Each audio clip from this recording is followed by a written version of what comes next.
cara kita bersikap ke orang lain, gimana cara kita ngerespon sikap orang lain kepada kita. Itu dua standar yang berbeda, jangan disamain dan jangan dibalik. Kalau sikap kita ke orang, maka sikap yang paling baik kita tunjukkan itu adalah sikap empati.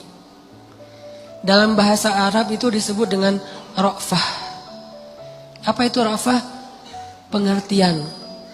Ra'fah itu jaga perasaan. Ra'fah itu gak pengen ngerepotin. Ra'fah itu gak pengen nyakitin. Ra'fah itu gak pengen nyinggung. Ra'fah itu gak pengen ngebebanin. Mungkin salah satunya empati. Itu sikap kita ke orang lain. Ini yang diajarkan Nabi SAW kepada kita. Tapi kalau orang ke kita, sikap kita adalah syarhus sadar. Apa syarhus sadar? Lapang dada, legowo kalau kata orang Jawa. Syarhus sadar. Alam nasyrah laka sadrak.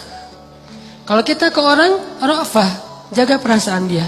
Kalau orang ke kita, lapang dada. Jangan dibalik. Kalau kita ke orang, berharap dia lapang dada.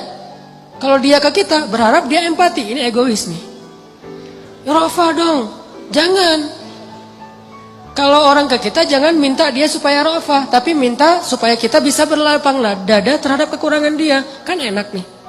Tapi giliran kita ke dia, kita ra'fah. Tapi kalau dibalik, giliran orang ke kita, harusnya dia ra'fah sama saya Ustadz, tapi dia tuh gak pengertian banget. Ini kebalik. Terus giliran kita ke orang lain, ya dia harusnya kan berlapang dada, kan saya manusia biasa. Dibalik lagi.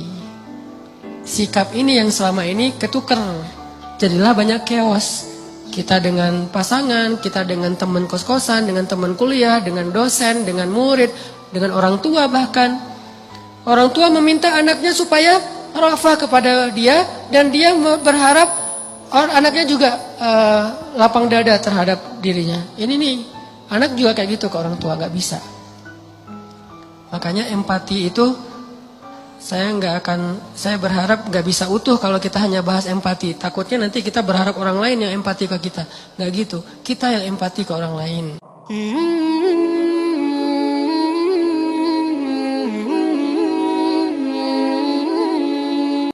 Gak usah khawatir, aku bersamamu dimanapun kamu berada.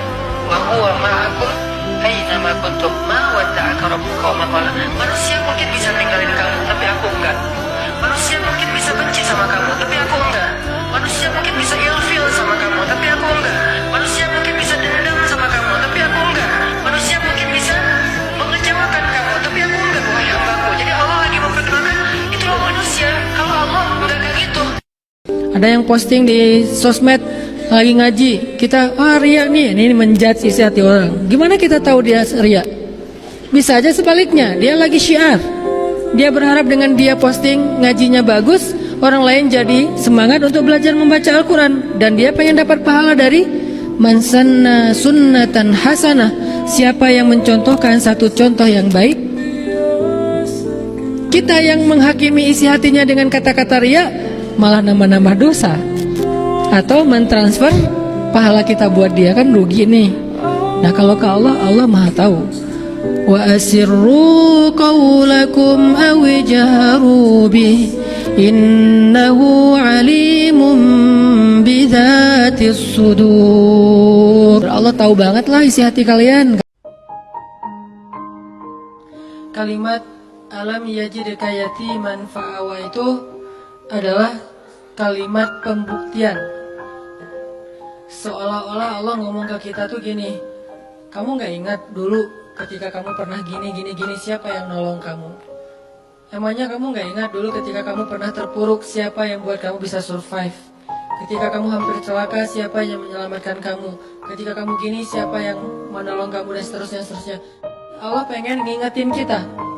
Kita tuh awalnya gak punya apa-apa, bukan siapa-siapa, gak bermodalkan apapun. Allah yang fa'awa, fahada, fa'agna, itu terjadi kepada kehidupan kita masing-masing. Siapapun boleh meninggalkan kita, tapi Allah gak pernah ninggalin kita. Gak ada cinta yang lebih sejati dan pastinya kecuali cinta dari Allah kepada hambanya. Kalau kita mengeluh tentang dunia, kok hidup gini-gini amat ya, kok setiap hari kok susah, kok gini, kok gitu, walal akhiratu khairun laka minal ula. Tenang aja, dunia itu emang sifatnya kayak gitu. Sifat dunia itu keluh kesah. Kenapa bisa kayak gitu? Karena dunia nikmat yang sedikit dibagi rame-rame. Kalau akhirat nikmat yang banyak dibagi sedikitan. Dunia itu nikmat sedikit banget, kecil banget, lebih ringan dari sebelah sayap nyamuk, dibagi miliaran orang. Kebayang gak tuh gimana sikut-sikutannya? Makanya wajar ada keluhan. Kalau akhirat nikmat yang sangat berlimpah dibagi hanya sedikit orang. Jadi tidak ada keluhan nanti di akhirat. Ketika kita dalam keadaan keluh kesah, maka hiburannya walal akhiratu khairul laka minal ula. Dunia ini emang keluh kesah. Kalau mau istirahat, tidak ada lagi kecewa, tidak ada lagi sakit hati, tidak ada lagi keluh kesah, wala khaufun alaihim wala hum yahzanun. Tempatnya cuma di surga. Coba rasain ketika kita lagi ngerasa enak nih hubungannya sama Allah, sama ketika kita lagi jauh dari Allah, terus dua-duanya dikasih masalah, mana yang lebih nyaman buat kita? Kalau kita pas lagi dapat masalah, pas lagi dekat sama Allah, itu akan bertahan banget. Orang makin dekat sama Allah, makin tough, makin bisa survive dalam menghadapi masalah. Makin tuh. Kenapa? Karena survive seseorang dalam menghadapi masalah itu bukan soal dia punya uang atau enggak, dia punya teman atau enggak, dia sehat apa enggak. Soal mentalnya, hatinya, kuat enggak menghadapi masalah. Kalau ditolaknya lagi jauh dari Allah, itu baper. Kenapa kayak gitu? Lemah gara-gara jauh dari Allah. Kalau ditolak pas lagi dekat sama Allah, gak apa-apa. Yang penting jangan ditolak sama Allah, kan gitu.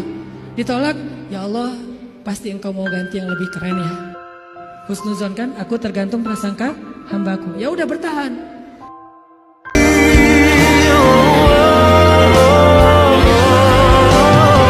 Pakai Allah, andalkan Allah, berserahlah kepada Allah dalam urusan kita. Sepele apapun. Bukankah Nabi mengatakan, mintalah kepada Allah walaupun cuma garam? Minta aja sama Allah. Yakin deh sama Allah. Kita aja bisa yakin sama makhluk, masa sama Allah enggak? Makhluk aja bisa sangat menjaga perasaan kita, masa Allah enggak? Makhluk aja nepatin janji banget, masa Allah enggak? Allah lebih daripada makhluk pastinya. Tahukah kita doa Nabi? Ya Allah, hidupkan saya sebagai orang miskin, matikan saya sebagai orang miskin, dan bangkitkan saya bersama orang miskin. Berani gak sih kita doa kayak gitu? Berat ya? Kalau ngomong, oh saya gak cinta dunia, ya udah ayo kita doa sekarang bareng-bareng gitu. Ya Allah, hidupkan saya sebagai orang miskin. Kayaknya belum kuat tuh, belum berani kayaknya doa gitu ya. Mending kita doa, ya Allah gak apa-apa deh kaya tapi masuk surga gitu. Itu paling aman.